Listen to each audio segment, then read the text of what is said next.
माध्यमिक विद्यालय व NN पालीवाला ज्युनियर कॉलेज नवीन पनवेल सादर करीत आहे शैक्षणिक व्हिडिओ। नमस्कार विद्यार्थी मित्रांनो, आज आपण इयत्ता 10वी विषय विज्ञान आणि तंत्रज्ञान प्रकरण 10वे आपत्ती व्यवस्थापन याचा अभ्यास करणार आहोत। आपत्ती व्यवस्थापन शिकत असताना त्यामध्ये आपत्ती, आपत्तीचे प्रकार, आपत्तीचे परिणाम, त्याचं स्वरूप आणि व्याप्ती, त्याचं व्यवस्थापन, त्याच्यावर कार्य करणारी प्राधिकरण संरचना, त्यानंतर आपत्ती घडून आल्यानंतर प्रथमोपचार, आपत्कालीन कृती आणि त्याचा अभिरूप सराव याची व्याप्ती त्यामध्ये आढळून येते। सगळ्यात आधी आपण बघूया आपत्ती म्हणजे काय, तर ज्यामुळे मोठ्या प्रमाणामध्ये हानी होऊ शकते अशा अकस्मात आलेल्या घटना त्यांना आपत्ती म्हणतात। ही आपत्ती नैसर्गिक कारणांनी येऊ शकते किंवा ती मानव निर्मित देखील असते। आपल्या परिसरात घडलेल्या कोणत्या आपत्ती तुम्ही अनुभवलेल्या आहेत, तर 2005 साली इथे पूर आलेला होता, त्यावेळेला जे परिणाम झालेले ते अनुभवलेले आहेत इथल्या नागरिकांनी। त्याचे परिणाम काय झालेले आहेत, तर सर्व सखल भागांमध्ये पाणी साचल्यामुळे मोठ्या वाहतुकीची साधने बंद पडली, रस्त्यात मोठ्याले वृक्ष उन्मळून पडले, अपघात झाले, त्यानंतर ऑफिसला गेलेले लोक तिथेच अडकून पडले। तर अशासारखे त्याच्या परिणाम जे आहेत ते आपल्याला दिसून येतात। हे परिणाम तात्पुरते असतात का की दूरगामी असतात, तर हे तात्पुरते जरी असले तरी दूरगामी देखील त्याचे परिणाम आपल्याला आढळून येतात। आता आपत्ती शिकत असताना पर्यावरणात काही वेळेला भयंकर अशा घटना घडतात, त्यांना आपत्ती असे म्हणतो। मग त्यामध्ये उदाहरणं जर आपण बघितले तर नद्यांना येणारे पूर असतील, ओला कोरडा दुष्काळ, वादळे, भूकंप, ज्वालामुखी अशा ज्या घटना त्या नैसर्गिक आपत्ती आहे। मानवावर अचानक ओढवलेली संकटे असं देखील आपण त्याची व्याख्या करू शकतो। त्यामुळे पर्यावरणामध्ये आकस्मिक म्हणजे अचानकपणे परिवर्तन, बदल घडून येतो आणि त्यामुळे पर्यावरणाला हानी झालेली आपल्याला लक्षात येते। पर्यावरणातील साधन संपत्तीचा आपल्या विकासासाठी उपयोग करताना देखील पर्यावरणाला हानी पोहोचते। त्यातून अचानक मानवाच्या नकळत अनेक आपत्ती ओढवतात, त्याला मानवनिर्मित आपत्ती असे म्हणतात। आता संयुक्त राष्ट्रसंघाने त्याची व्याख्या केलेली आहे की आपत्ती म्हणजे काय, तर आपत्ती म्हणजे अशी घटना की ज्यामुळे अगदी आकस्मिकपणे प्रचंड जीवितहानी होते व अन्य प्रकारची हानी संभवते, याला आपत्ती असे म्हटलेलं आहे। यामधले महत्वाचे शब्द कोणते आहेत, तर आकस्मिकपणे म्हणजे आपल्याला त्याची पूर्वसूचना नाही की हे असं घडणार आहे, याबद्दल काहीच माहिती नाही, आणि प्रचंड म्हणजे मोठ्या प्रमाणात, हे दोन्ही शब्द त्यामधले महत्वाचे आहेत। त्याचा आधी आपल्याला अंदाज येत नाही आणि त्यामुळे काय त्याची खबरदारी घ्यायची, काय काळजी घ्यायची हे आपण काही घेऊ शकत नाही। आणि आपत्ती येते तेव्हा मालमत्तेचं प्रचंड प्रमाणामध्ये नुकसान होते, वित्त म्हणजे आर्थिक हानी होते, प्राणहानी होते असे, आणि याचे समाजावर दीर्घकालीन परिणाम झाल्याचे दिसून येतात। आता हे परिणाम कोणते आहेत, तर ते आर्थिक, सामाजिक, सांस्कृतिक, राजकीय, कायदा आणि प्रशासन अशा सर्व क्षेत्रामध्ये होतात। कारण आपत्ती आल्यानंतर सर्व समाजच जो आहे तो पूर्णपणे डिस्टर्ब होतो आणि त्यामुळे त्याच्या ह्या सर्व शाखांमध्ये परिणाम जाणवून येतात। सगळं जनजीवन विस्कळीत होते, त्या आपदग्रस्तांची जैविक, आर्थिक अशी हानी त्या ठिकाणी होते। आता या पाठामध्ये आपल्याला ज्या उपाययोजना आहेत किंवा त्याची जी व्याप्ती आहे त्याबद्दल आपल्याला जाणून घ्यायचं आहे। आपत्तीचे दोन प्रमुख प्रकार बघत असताना पहिली नैसर्गिक आपत्ती आहे आणि दुसरी आहे मानवनिर्मित आपत्ती असे येतात। आता नैसर्गिक आपत्तीचं उदाहरण जर आपल्याला विचारलं तर कुठलं आहे, तर ओडिशातील चक्रीवादळं, गुजरातमधील प्रलयंकारी भूकंप, मागे आपल्या महाराष्ट्रात लातूरला भूकंप झाला होता, किंवा आंध्र प्रदेशाच्या किनाऱ्यावर घोंघवणारी चक्रीवादळे, सुनामी लाटा सुद्धा आल्या होत्या आंध्र प्रदेशाच्या किनाऱ्यावर, आणि त्यामुळे मोठ्या प्रमाणामध्ये हाहाकार उडाला आणि प्रचंड अशी जीवितहानी आणि वित्तहानी झाली। काही काळानंतर जनजीवन सामान्य होतं, पण त्याचे दूरगामी परिणाम जे असतात ते बरेच वर्षानंतर देखील दिसतात। मग कोणते परिणाम आपल्याला दिसून येतात, तर दुष्काळ येऊ शकतो त्या ठिकाणी, पिकांवर अरिष्ट, कर्मचाऱ्यांचा संप होऊ शकतो, वाढणारी समुद्राची पाण्याची पातळी, वाळवंटीकरण अशा प्रकारचे जे परिणाम आहेत ते आपल्याला या ठिकाणी आढळून येतात। आपत्तीचे प्रकार, आपत्ती ह्या साधारण आपण बघितले मानवनिर्मित आणि नैसर्गिक हे दोन प्रकार बघितले, त्यामध्येही भूभौतिक, जैविक आणि मानवनिर्मित असे प्रमुख प्रकार आहेत. त्यातल्या भूभौतिक कोणत्या आहेत तर त्या भूशास्त्रीय किंवा भूगर्भीय आहे, म्हणजे जमिनीशी संबंधित, पृथ्वीशी संबंधित.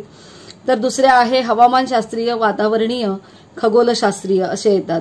भूशास्त्रीय भूगर्भीय मध्ये भूकंप येणे असेल, ज्वालामुखी असेल, सुनामी लाटा असतील, भूप्रपात म्हणजे डोंगर जे आहे ते कोसळतात त्याला भूप्रपात म्हणतात, भूमिपात जमीन खचणे, भूप्रक्षोभ ज्वालामुखी त्यातून येणे, प्रस्तरभंग, विदारण, धूप, क्षारीकरण, जलप्रलय इत्यादी घटक त्यामध्ये येतात. हवामानशास्त्रीयमध्ये उष्ण व शीत लाटा. आता आपण बघितलं असेल मध्ये अचानकपणे थंडी वाढते, म्हणजेच काय शीत लाटा त्यावेळेला आलेल्या असतात. हिमवादळे, बर्फवृष्टी, चक्रीय वादळे, अवर्षण असेल किंवा मध्येच गारा पडणे, अचानक वातावरण थंड झालं की हवेतलं बाष्प गोठतं आणि गारा पडतात, पण शेतीचं प्रचंड प्रमाणात नुकसान होतं. दुष्काळ, महापूर, उल्कापात, हे सूर्यावरील डाग, हे सर्व जे आहेत ते हवामानशास्त्रीय बदल आहेत किंवा खगोलशास्त्रीय बदल आहेत. जैविक बदलामध्ये वनस्पतीजन्य आणि प्राणीजन्य आहे. त्यामध्ये जंगल वणवा असेल, जंगलांना लागलेल्या आगी त्यामुळे पर्यावरण धोक्यात येते. बुरशीजन्य रोग वाढत असतील किंवा तण फैलत असेल, म्हणजे एखादा तलाव असेल त्यामध्ये जर जलपर्णी वाढलेली असेल तर ते तलावाचे नाश होतोय त्या ठिकाणी, किंवा जमीन असेल तिथे गाजरगवत वाढलेलं असेल तर त्यामुळे सुद्धा इतर जी झाडं आहेत ती जगू शकत नाहीत.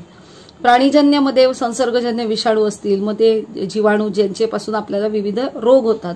आत्ताच्या काळामध्ये आलेली टोळधाड ही पूर्णपणे नष्ट झाली होती, पण पुन्हा यावर्षी आपल्याला ऐकायला मिळालं की ती टोळधाड आलेली आहे आणि ती लाखोच्या संख्येने ते किडे जे असतात ते उडत असतात आणि एखाद्या शेतावर बसले तर पूर्ण शेतातील धान्य जे आहे ते नष्ट करतात आणि मग ते खाऊन झालं की पुन्हा ते दुसऱ्या ठिकाणी उडत जातात.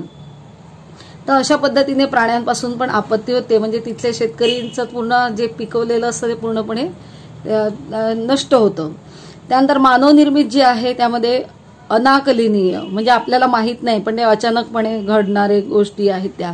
विषारी वायू गळती झाली किंवा अणु चाचण्या केल्यानंतर वातावरणामध्ये होणारे बदल, अनियोजित क्रिया किंवा अचानक झालेला अपघात, हे अनाकलनीय आहे, म्हणजे माहीत नाही आपल्याला.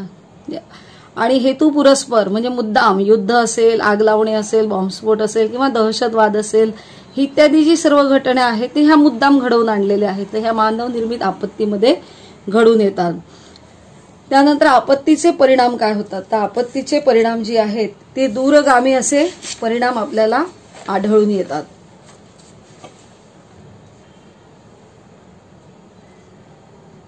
आपत्तीचे परिणाम, पुरामध्ये रहदारीचे पूल वाहून जाणे, म्हणजे पूर जर आलेले असेल तर नदीवरचा पूल असेल, नाल्यांवरचे पूल असतात ते पाण्याच्या प्रवाहामुळे वाहून जातात. नदीकाठच्या गावांमध्ये पाणी शिरलं, गावामध्ये पाणी शिरलं की तिथे जनावरं असतील, घरांमध्ये पाणी जातं, ह्या सर्वांना हानी संभवते. नंतर अन्नधान्य भिजल्यामुळे ते खराब होतंय, नष्ट होतं, त्यामुळे अन्नाची तूट त्या ठिकाणी निर्माण होते, अशा समस्या त्यावेळेला निर्माण होतात. भूकंप झालेला असेल तर घरं कोसळतात आणि त्या पडझड होतात किंवा जमिनीला प्रचंड अशा मोठ्या भेगा पडतात, असे त्याचे परिणाम आपल्याला आढळून येतात. वणवा, दुष्काळ या आपत्तीही पर्यावरणावर गंभीर परिणाम करून जातात. दुष्काळामध्ये वर्षानुवर्ष पाऊस पडत नाही त्या आणि जमिनीमध्येही पाणी नाही, त्यामुळे तिथल्या लोकांना पाण्यासाठी दुर्भिक्ष असतं आणि त्यांना खूप त्याचा त्रास जो आहे तो सहन करावा लागतो. जमिनीमधनं काहीही पिकत नाही, म्हणजे आर्थिक नुकसान प्रचंड प्रमाणामध्ये आहे आणि समाज जो आहे त्याची प्रगती होण्यापेक्षा प्रगती थांबल्यासारखी त्या ठिकाणी दिसून येते. आता ह्या आपत्ती येण्यापूर्वी निसर्गात काही बदल घडून येतात का, किंवा त्याचे परिणाम किती काळपर्यंत टिकतात, याचा सर्व विचार करणे आपल्याला गरजेचं आहे. म्हणजे या आपत्तीची जी स्वरूप आहे आणि त्याची व्याप्ती म्हणजे किती मोठ्या प्रमाणामध्ये ते आहे हे आपल्याला त्या ठिकाणी कळून येतंय. आता देशाच्या अर्थव्यवस्थेवर आपत्तीमुळे निश्चितच परिणाम हा होतो, पण तो आपत्ती व अर्थव्यवस्थेच्या सापेक्ष असतो. देशाच्या अर्थव्यवस्थेवर आपत्तीचा परिणाम होतो आणि तो अर्थव्यवस्थेच्या सापेक्ष असतो, म्हणजे अर्थव्यवस्था डळमळीत होते. त्यामुळे एखादं बंदर उद्ध्वस्त झाले की, म्हणजे ज्या ठिकाणी समुद्रातनं माल उतरवला जातो किंवा चढवला जातो त्याला बंदर असे म्हणतात, त्याच्या पुनर्बांधणीवर खर्च येतो आणि तो बराच पैसा खर्च झाल्यामुळे अर्थव्यवस्थेवर दूरगामी परिणाम त्या ठिकाणी होतात. आणि जर एखाद्या भागामध्ये आपत्ती आलेली असेल, तिथला जो समाजकारण करणारा नेता तो जर कणखर असेल, प्रभावी असेल, तर तिथल्या लोकांना तात्काळ मदत मिळते, तो मिळवून देतो ती मदत. पण ते नेतृत्व जर प्रभावी नसेल तर तिथले नागरिक दिशाहीन बनतात, त्यांना मदत मिळत नाही आणि काय करावं काय नाही करावं हे त्यांना कळत नाही आणि याचा परिणाम त्यांच्या कार्यातील सहभागावर आढळून येतो. आपत्ती काळामध्ये प्रशासकीय अडचणी पण उद्भवतात आणि स्थानिक स्वराज्य संस्थांना आपत्तीची झळ पोचल्यास त्या अनुषंगाने इतर विभागही आपत्तीला सक्षमपणे तोंड देऊ शकत नाही. म्हणजे एकूण जी पूर्ण व्यवस्था आहे ती प्रत्येक व्यवस्थेलाच त्याचा धोका जो आहे तो होतो आणि ते आपल्या पूर्ण सक्षम रीतीने ते काम करू शकत नाही. म्हणजे सर्व संबंधित विभागांना आपत्तीचा फटका बसतो आणि त्या व्यवस्था कोलमडून पडतात. इथे आपल्याला तक्ता दिलेला आहे की आपत्ती आहे आणि त्याचे परिणाम कोणकोणते आहेत. तर आर्थिक परिणाम, सामाजिक परिणाम, पर्यावरणीय परिणाम, प्रशासकीय व्यवस्थापकीय परिणाम, राजकीय परिणाम आणि वैद्यकीय परिणाम कोणते होतात ते आपल्याला या तक्त्यामध्ये दर्शवलेले आहेत. सगळ्यात पहिले आपण बघूया आर्थिक. मोठ्या प्रमाणावर अचानक निधी खर्च होतो आणि विकासाच्या इतर घटकांवर निधीचा तुटवडा निर्माण होतो आणि उत्पन्न घटतं. सामाजिक काय होऊ शकतंय तर सामाजिक जे आहे त्यामध्ये घरे जर समजा कोसळलेली असतील तर लोक बेघर होतात, त्यांची मालमत्ता नष्ट होते आणि समाजामध्ये गुन्हेगारीचे प्रमाण वाढू शकते. त्यानंतर पर्यावरणीय परिणाम कोणते होतात आहे की इमारती कोसळून पडतात, पाण्याचे स्रोत आटतात. समजा दुष्काळ जर झाला असेल किंवा ज्वालामुखी असेल अशा वेळेला जमिनी अंतर्गत पाणी जे आहे ते एखाद्या ठिकाणचा स्रोत तिथे आटून जातो. पाणी दूषित होणे, उघड्यावर पडलेली मानवाची किंवा प्राण्यांची प्रेतं कुजून दुर्गंधीयुक्त प्रदूषित वातावरण होतं. हे पर्यावरणीय ऱ्हास हा त्या ठिकाणी होतोय. त्यानंतर प्रशासकीय काय आहे तर कामकाजावर ताण पडतो. सगळ्यांनाच मदत करायची आहे, एकाच वेळेला करायची आहे, माणसं कमी पडतात. दळण व्यवस्था कोसळते. जर पूल तुटलेले असतील तर ही दळण व्यवस्था कोलमडते. संप्रेषण व्यवस्था सुद्धा कोलमडते आणि सोयी सुविधा सगळ्या अपुऱ्या पडतात. त्यानंतर राजकीय काय होऊ शकतं तर आपण बघितलं की योग्य आणि कणखर नेतृत्व असेल तर जे पीडित लोक आहेत त्यांना लगेच मोबदला मिळतो, शासकीय मदत मिळू शकते. परंतु नेतृत्व खणखर नसेल तर तिथल्या लोकांना मदत मिळत नाही. त्यानंतर वैद्यकीय मदत काय हवी आहे त्या लोकांना तर ते जखमी झालेले असतात. काहींच्या मनावर परिणाम होतो कारण त्यांचं स्वतःचं घर त्यांच्या डोळ्यादेखत पूर्णपणे नष्ट झालेलं असतं. त्यामुळे ते भावनिक, कोणी वारलेलं असेल त्यांच्या घरामध्ये या आपत्तीमध्ये तर भावनिक मानसिक ताण त्यांच्या डोक्यावर येतो. साथीचे रोग पसरतात कारण आपण बघितलं की प्रेतं कुजतात आणि दुर्गंधीयुक्त प्रदूषित वातावरण होतंय, त्यामुळे साथीचे रोग पसरतात. आपदग्रस्तांचा मृत्यू होऊ शकतो. तर असं ठिकाणी सगळी जी व्यवस्था आहे ती वैद्यकीय यामध्ये आपल्याला परिणाम झालेले आपल्याला आढळून येतात. आपत्तीचे स्वरूप आणि व्याप्ती. त्याचं स्वरूप काय आहे आणि किती पसरलेलं आहे त्याची व्याप्ती ती आपण बघूया. आपत्तीपूर्वीचा काळ, त्यानंतर इशारा काळ, आणीबाणीचा काळ, पुनर्वसनाचा काळ, प्रतिशोधन काळ, पुनर्निर्माणाचा काळ. आपत्तीपूर्वीचा काळ म्हणजे आपल्याला माहित नाही आहे की आपत्ती येणार आहे तरी सुद्धा आपण काहीतरी व्यवस्था थोडीशी करून ठेवणे, तो आपत्तीपूर्वीचा काळ आहे. इशारा काळ म्हणजे आपल्याला कळतंय की आता आपत्ती होऊ शकते, अशा वेळेला लोकांना इशारा दिला जातो. आणीबाणीचा काळ म्हणजे प्रत्यक्ष आपत्ती आलेली आहे आणि आता कार्य करायचं आहे. पुनर्वसन, आपत्ती येऊन निघून गेली पण आता जे लोकांना पीडित झालेले आहे, जे आपदग्रस्त आहे त्यांना पुनर्वसन करायचंय. त्यानंतर प्रतिशोधन, काय कारणं आहे ती सगळी शोधायची आहेत.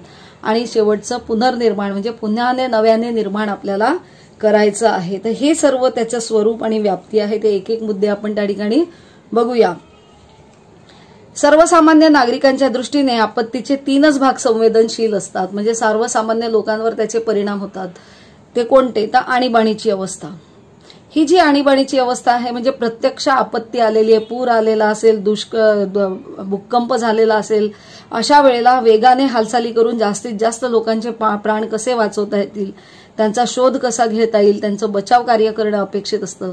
तसेच जखमींना वैद्यकीय मदत करणे गरजेचे आहे. त्यासाठी प्रथमोपचार आवश्यक आहे. संपर्क, दळणवळण, प्रत्येक जण आपल्या नातेवाईक, आपल्या माणसांना शोधण्याचा प्रयत्न करत असतो.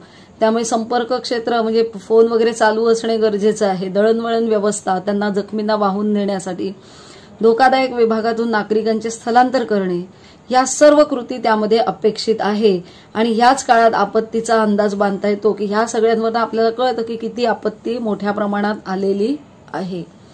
त्यानंतरचा जो काळ आहे संक्रमण अवस्था. संक्रमण शब्दाचा अर्थ आहे की एखाद्याला रोग वगैरे काय झालेला असेल तर तो दुसऱ्याला पसरतो, म्हणजे झपाट्याने तो जो रोग आहे तो पसरायला लागतो, ती संक्रमण अवस्था आहे. मग संक्रमण अवस्था काय आहे की आपत्ती आलेली आहे आणि सगळ्यांचीच घरं त्या ठिकाणी तुटलेली आहे, सगळेच आपत्तीमध्ये आलेले आहे. म्हणजे असा एकही त्या ठिकाणी नाही की जिथे तो चांगल्या अवस्थेमध्ये आहे. अशी जी अवस्था आहे ती आपत्ती ओसरल्यानंतर येते. आपत्ती निवारणावर किंवा पुनर्वसनाचे काम चालू करतात. म्हणजे भूकंप असेल तर ढिगारे हलवतात मातीचे, पाण्याचे नळ ठीक करतात, रस्ते दुरुस्ती, हे सर्व कार्य सुरू होतात जेणेकरून जनजीवन पूर्वपदावर येण्यास मदत होईल. आपत्ग्रस्तांचे पुनर्वसन कार्य हे या योजनेचं महत्वाचं अंग आहे. म्हणजे जोही आपत्ग्रस्त आहे, ज्याच्यावर आपत्ती ओढवलेली आहे, त्याचं पुनर्वसन करणे अतिशय महत्वाचं आहे. यासाठी निरनिराळ्या सामाजिक संस्था रोख अथवा इतर मदत देऊ शकतात. तुम्ही बघितलं असेल त्यावेळेला टीव्हीवर किंवा पेपरमध्ये पण सांगितलं जातं की ज्यांना मदत करायची असेल त्यांनी या क्रमांकावर मदत करा. म्हणजे प्रत्येक नागरिक पण तिथे मदत करू शकतो, पण ह्या संस्था ज्या आहेत त्या सुद्धा मदत देतात. म्हणजे केवळ गव्हर्नमेंटवर आपण अवलंबून राहत नाही. कायमस्वरूपी उद्योगधंदे किंवा मिळकतीचे साधन उपलब्ध करून दिल्यावर त्यांचा मानसिक आघात ओसरण्यास कमीत कमी काळ लागतो. जर त्यांचं सर्वच त्या आपत्तीमध्ये निघून गेलं असेल तर त्यांना मिळकतीचं साधन जर उपलब्ध करून दिलं तर तो त्यांचा मानसिक आघात थोडा कमी होण्यास कमी कालावधी लागतो आणि त्यांचं खऱ्या अर्थाने पुनर्वसन जे आहे ते होऊ शकतं. त्यानंतर आहे पुनर्निर्माण काळ अवस्था. ही अवस्था क्लिष्ट स्वरूपाची आहे, म्हणजे कठीण आहे, गुंतागुंतीची. हिची सुरुवात कुठे झाली आहे? हे संक्रमणावस्थेमध्येच झालेली आहे. त्यामध्ये इमारतींची रस्त्यांची पुनर्बांधणी असेल, नळ दुरुस्त करणे असेल, पाईपलाईन, नळाच्या पाईपलाईन दुरुस्त करणे, ही सर्व कामं केली जात असतात. शेती व्यवसाय पुन्हा सुरू होतो. पुनर्बांधणीचे कार्य जे आहेत ते पूर्णत्वास न्यायला खूप मोठा कालावधी लागतो. आपली ही जी पृथ्वी आहे या पृथ्वीने आजपर्यंत अनेक नैसर्गिक आपत्तीचे आघात सोसलेले आहेत आणि ते जर आपण अभ्यास केला त्याचा किंवा वाचलं असेल तर ते सगळं ऐकून मानवी मन सुन्न होतं. हे बहुसंख्य आघात किंवा त्या आघातामुळे झालेली जी अभूतपूर्व परिस्थिती आहे ती कुठे जास्त वेळा झालेली आहे तर आशिया खंड आणि प्रशांत महासागराचा परिसर यामध्ये झालेली आहे आणि त्यामुळे तिथल्या लोकांचे, सजीवांचे फार हाल झालेले आढळून आलेले आहेत. आता हे जे प्रश्न आहेत त्यांनी उग्र रूप धारण करायला सुरुवात केलेली आहे, कारण आजच्या काळामध्ये वाढती लोकसंख्या आहे, त्यांच्या गरजा वाढलेल्या आहेत, त्यांच्या समस्या जास्त प्रमाणामध्ये निर्माण होत चाललेल्या आहेत आणि त्याचं सर्वांचं स्वरूप आता टोकाच्या अवस्थेमध्ये आलेलं आहे. दुसऱ्या महायुद्धानंतर आपत्ती अधिकच वाढत गेलेल्या आहे आणि आज आपण बघतो समाजामध्ये विषमता आहे, सामाजिक विषमता आहे, आर्थिक विषमता, वांशिक आता पुन्हा सुरू झालेलं आहे आणि धार्मिक तेढ तर आहेच. तर ह्या ज्या गोष्टी बंद होत्या ह्या पुन्हा नव्याने सुरू झालेल्या आहेत. देशामध्ये अशांततेचं वातावरण आहे, कारण काय होतंय की कोणाच्या हाताला काम राहत नाही, त्यांचं सगळं त्या आपत्तीमध्ये नष्ट झालेलं असतं आणि म्हणून मग पैसे कमवायसाठी म्हणे असेल किंवा स्वतःचं जीवन सुरक्षित करण्यासाठी असेल अशा पद्धतीचं दहशतवाद असेल, अपहरण असं केलं जातं आणि त्यामुळे पूर्ण समाज जो आहे तो अशांत होतो. तर हे आज आपल्याला नित्य ऐकायला मिळतं की दहशतवाद आहेच, कोणाला तरी पकडून नेलं आहे की दोन समाजामध्ये संघर्ष चाललेले, अशा गोष्टी आपल्याला सातत्याने ऐकायला मिळतात. आपण बघतो जे विकसित देश आहे त्या विकसित देशांमध्ये हे कृत्रिम फर्टिलायझर जे आहेत, रासायनिक खत निर्मिती असेल किंवा घातक रसायने असतील, त्यांचं उत्पादन करायला आणि वापरायला सुद्धा बंदी आहे. पण हेच रसायने असतील, कृत्रिम खतं असतील किंवा रसायन असेल, ते मात्र आपल्यासारखे जे विकसनशील देश आहे यांच्यामध्ये त्याचा वापर किंवा उत्पादन जो आहे तो सर्रास केलेला आपल्याला दिसू शकतो. पण हे विषारी उत्पादन वापरल्यामुळे मानवाचा ऱ्हास होण्यास सुरुवात झालेली आहे.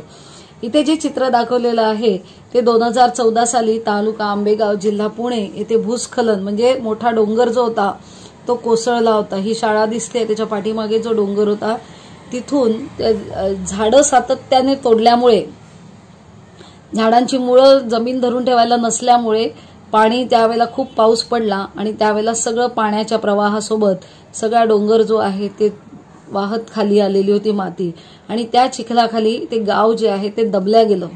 शाळेचा सुद्धा अर्धा भाग त्यामध्ये दबल्या गेलेला आपल्याला दिसतोय.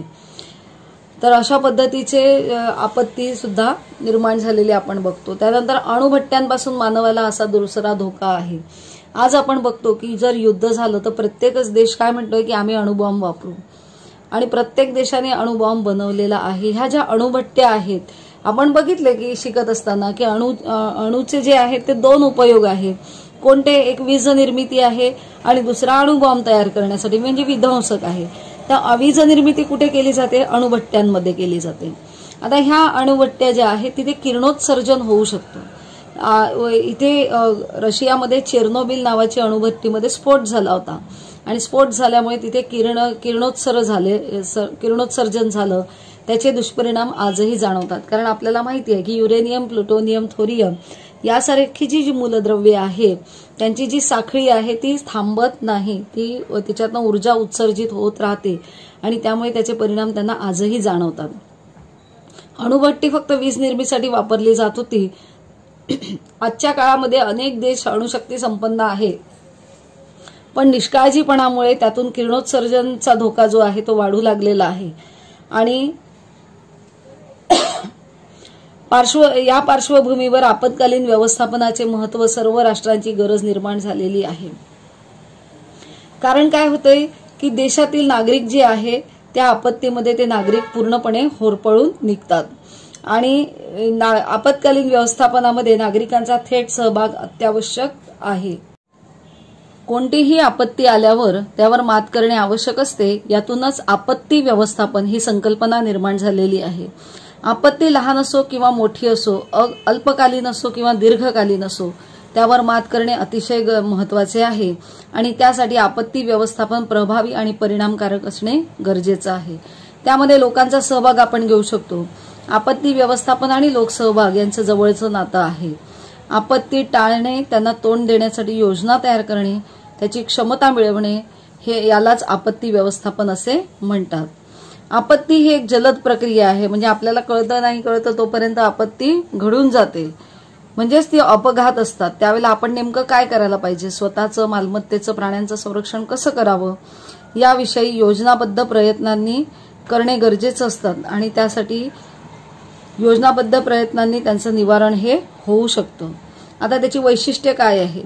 तर आपत्ती काळात मानवी समाजावर ओढवलेली जीवितहानी दूर करणे, त्यातून लोकांची सुटका करणे, त्यानंतर जीवनावश्यक वस्तूंची पुरवठा करणे, आपत्तीग्रस्त मानवी जीवन पुन्हा सुरळीत करणे, त्यानंतर पुनर्वसन त्यांचं करणं आणि संरक्षणात्मक उपाय वापरून भविष्यामध्ये अशा आपत्तीची झळ पोहोचणार नाही अशी व्यवस्था करणे, हे सुद्धा एक आपत्ती व्यवस्थापनाचं वैशिष्ट्य आहे.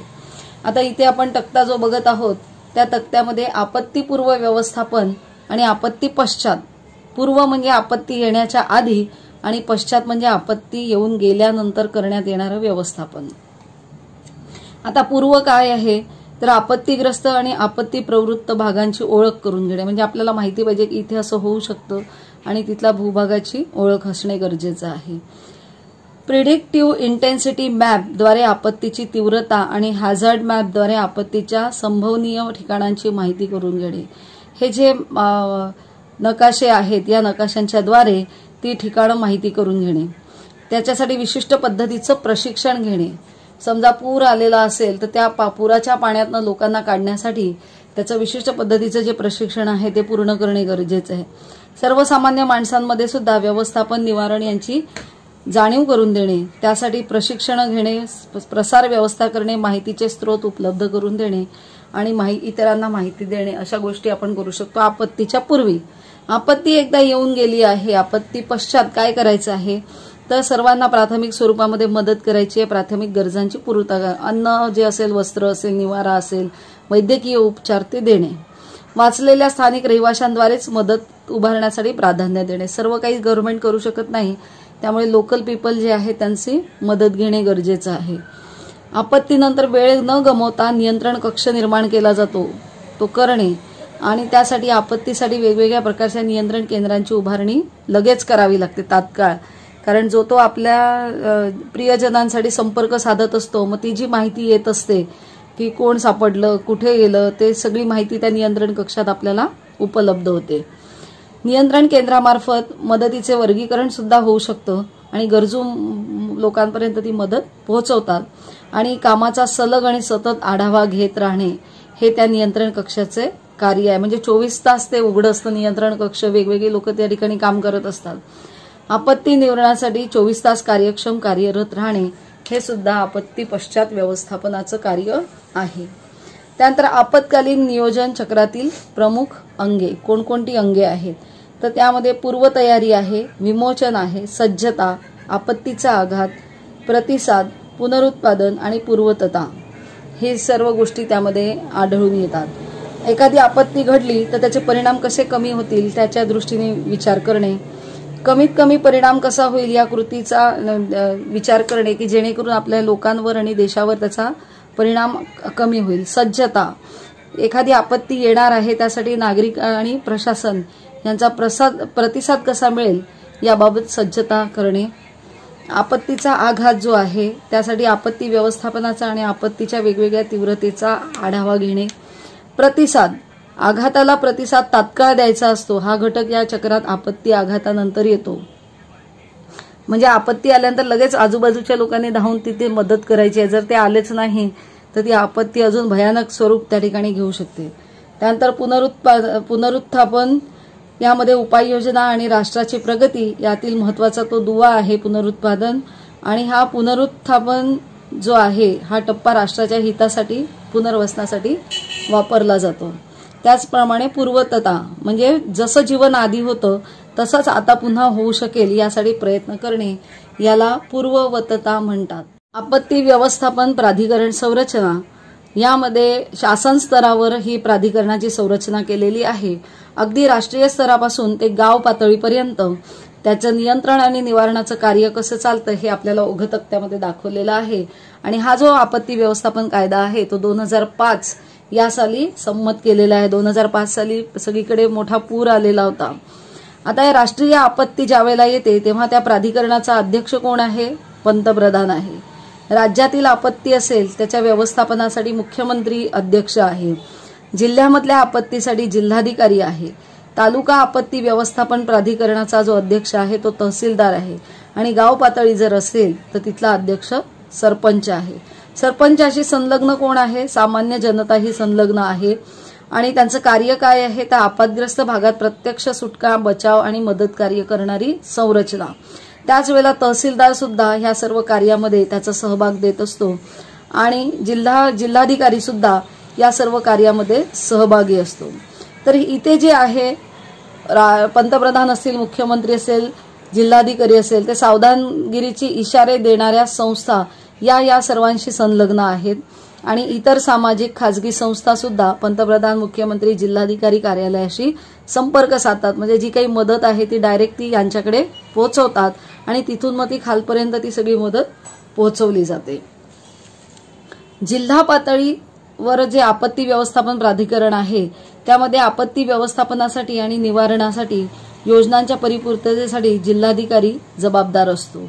त्याचं कार्य काय आहे की समन्वयक नात्याने समर्पक निर्देश देणे, म्हणजे योग्य सूचना करणे, त्याची अंमलबजावणी झाली आहे की नाही ते बघणे, त्या अंमलबजावणीचा आणि त्या मिळणाऱ्या माहितीचा सतत आढावा घेणे आणि त्या सर्व कार्यावर नियंत्रण ठेवणे, याचं नियोजन ते करतात आणि त्या नियोजनानुसार ते कार्य करतात. प्रत्येक जिल्ह्याची प्रत्येक प्रकारच्या आपत्तीसाठी अनुषंगिक योजना तयार करतात आणि तिला अनुमोदित करून घेतात, म्हणजे पास करून घेतात. आणि ही जबाबदारी सुद्धा म्हणजे कुठली योजना राबवणार आहे ते जिल्हाधिकारी त्या ठिकाणी ठरवतो. जिल्हानिहाय आपत्ती नियंत्रण कक्ष, आपत्ती आघातानंतर किंवा त्याची पूर्वसूचना मिळाल्याबरोबर जिल्हा नियंत्रण कक्ष स्थापन होतो. म्हणजे सर्वात पहिलं कार्य जिल्हा नियंत्रण कक्ष स्थापन होतो. त्या संबंधित आपत्तीच्या संदर्भात विविध आढावे घेतले जातात, त्याची माहिती मिळवली जाते, तिथपर्यंत मदत पोहोचवली जाते. ती देण्यासाठी, घेण्यासाठी, सतत पाठपुरावा करण्यासाठी हा कक्ष विविध यंत्रणांशी, कोणाकोणाशी, स्थलसेना असेल, वायुसेना असेल, नौसेना असेल, दूरसंचार म्हणजे टेलिफोन खातं, दळणवळण, निमलष्करी, पॅरामिलिटरी फोर्सेस यांच्याशी तो सतत संपर्कात असतो.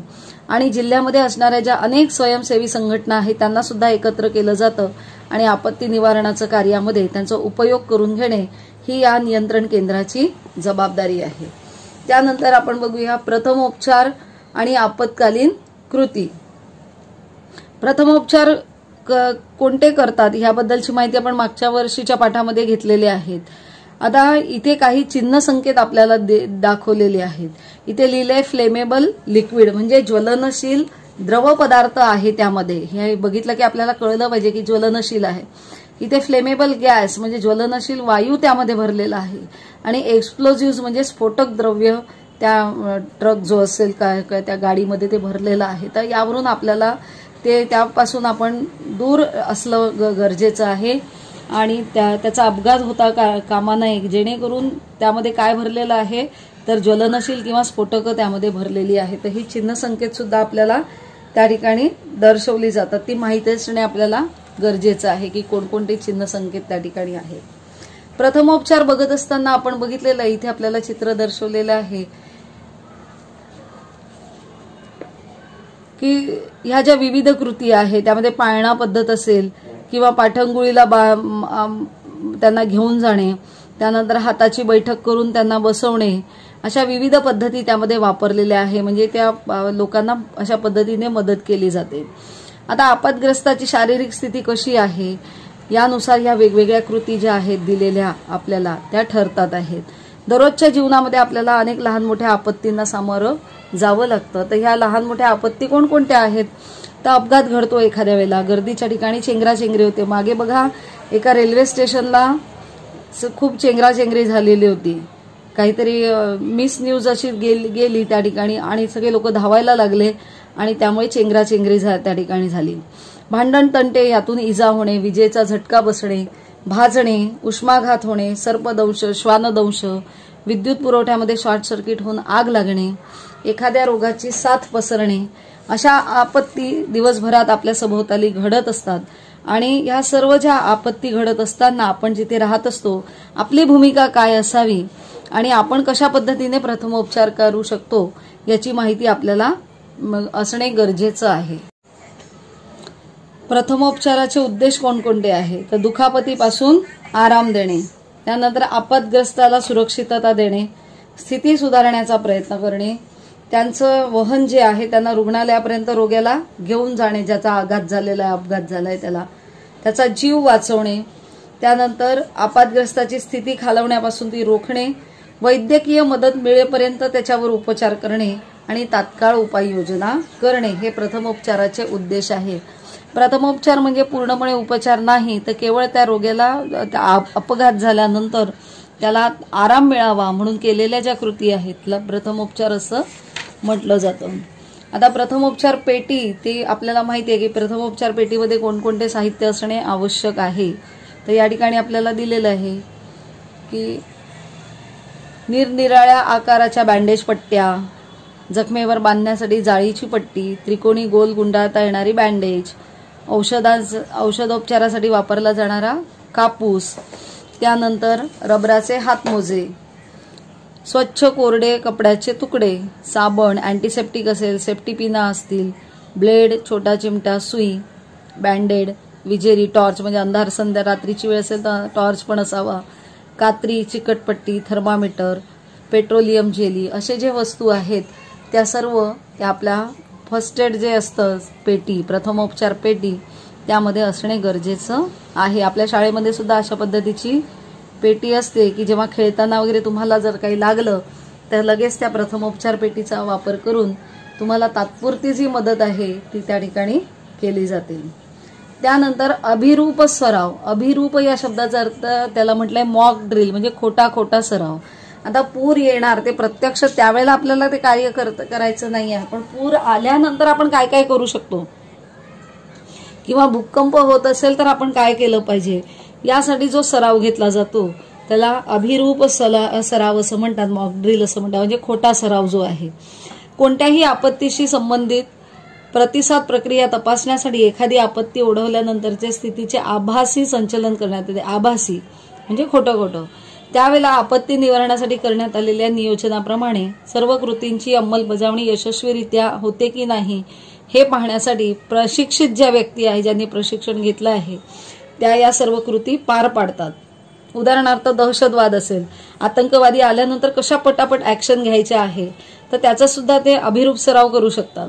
आणि या आपत्ती निवारणासाठी उभी केलेली यंत्रणा किती सक्षम आहेत ते बघू शकतात. इथे उदाहरण दिले आग लागणे, याचा पण बचाव कार्याचा अभिरूप सराव अग्निशामक दलाच्या जवानांमार्फत कित्येक शाळांमधनं घेतला जातो. आग विझवण्याच्या संदर्भात किंवा एखाद्या मजल्यावर अडकून पडलेल्या नागरिकास बाहेर काढण्यासंदर्भात आगीच्या प्रभावाखाली येऊन कपडे पेट घेतल्यास नागरिकाला कसं वाचवायचं याच्या कृती करून दाखवण्यात येतात. पोलीस दलातर्फे सुद्धा किंवा स्वयंसेवी संस्थांमार्फत सुद्धा असे उपक्रम घेतले जातात. आता त्या अभिरूप सरावाचे ध्येय काय आहे तर आपत्तीला देण्याचा जो प्रतिसाद आहे त्याचं मूल्यमापन करणे, आपत्ती नियंत्रण विभागात समन्वय सुधारणे, स्वतःची कार्यक्षमता ओळखणे, जलद प्रतिसाद देण्याची क्षमता वाढवणे, नियोजित कृतींची यशस्वीता तपासणे आणि संभाव्य त्रुटी व धोके ओळखणे, या सर्व गोष्टी आपल्याला मॉक ड्रिल जी असते अभिरूप सराव त्यामध्ये आपल्याला घेता येते. त्यानंतर इथे तुम्हाला नेहमी लक्षात ठेवा या बाबतीत सांगितलेलं आहे की तुम्हाला काय माहिती असणे गरजेचं आहे. तर शाळेमध्ये जिने उतरताना गर्दी करू नका, एकमेकांना ढकलू नका, कारण असं केल्यामुळे तिथे चेंगराचेंगरी होण्याची, अपघात होण्याची शक्यता असते. आपले महत्त्वाचे दूरध्वनी क्रमांक लक्षात ठेवायचे आहे. पोलिसांचा असेल 100, अग्निशमक दलाचा असेल 101, आपत्ती नियंत्रण कक्ष असेल 108, रुग्णवाहिकेचा क्रमांक 102. याच व्यतिरिक्त आजच्या काळामध्ये मुलांना जर काही त्रास होत असेल तर ते सुद्धा नंबर गव्हर्नमेंटकडून दिले जातात आणि अशा पद्धतीचे नंबर आपल्याला माहीत असणे गरजेचं आहे की जेणेकरून तिथे संपर्क केल्यानंतर मदत होऊ शकते. रस्ते ओलांडताना डावीकडे व उजवीकडे पाहायचं आहे आणि वाहनं येत नाही याची खात्री करून मगच पुढे जायचंय. रहदारीचे नियम हे पाळायचे आहेत.